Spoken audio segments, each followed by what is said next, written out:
traffic ng expressway ngayon. Ginagawa kasi yung kalsada. Road wide. Sir, tama Okay. naman yung linya ko. Yes po, yan. So ngayon, magsisignal ka ng kaliwa. Okay? So ngayon, tumitingnan dapat yung side mirror na yan. Pag walang sakyan sa kabilang lane, diretso ka na agad. Yan. Sa ngayon, wala naman sakyan. Ano? So, kunin mo na yung lane na yun. Very good. Yan. Okay? So, kung gusto po mag-change ang lane, so, tingin ka ulit side mirror. Pag mayroong sakyan, huwag ka muna mag-change. Pag wala, pasok ka.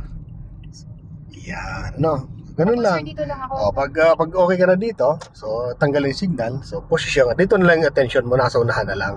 Yung nasa likuran, siya mag-a-adjust sa'yo.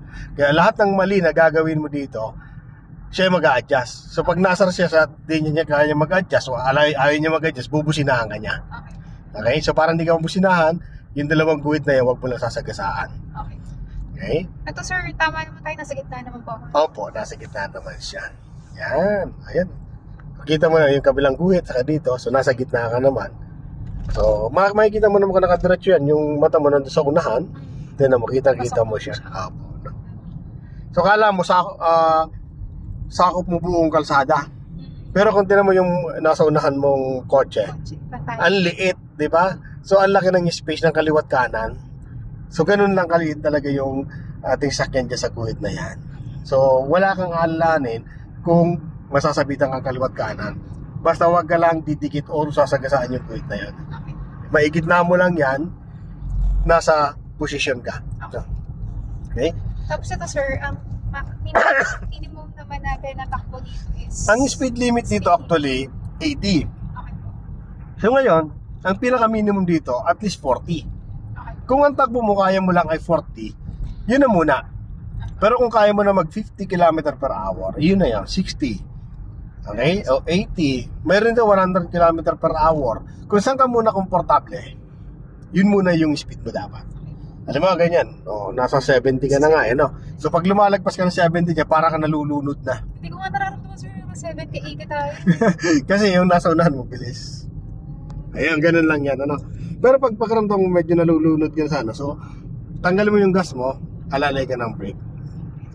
Kasi ibig sabihin, hindi ka na komportable doon sa bilis na yan. No? Ayun. Posisyon ka lang. Yan. Sa expressway, nakakatakot lang yan pag hindi ka marunong mag-position sa sakyan. Hindi mo pa kayang i-position sa sakyan mo sa gitna.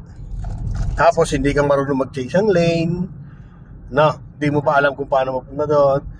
Magpunta sa kanan, sa kaliwa. Yun, nakakatakot pa yun. Pero pag alam mo na yung tatlong anong yun, madali na i-drive actually ang expressway kasi padiretso lang eh. Diretso lang tayo. Yan lang isa nakakatakot ganito pag natabihan ka ng mga truck na malaki. Nabibigla ka. So wag mo lang kunin attention doon. Ang attention mo dapat na sa unahan lang.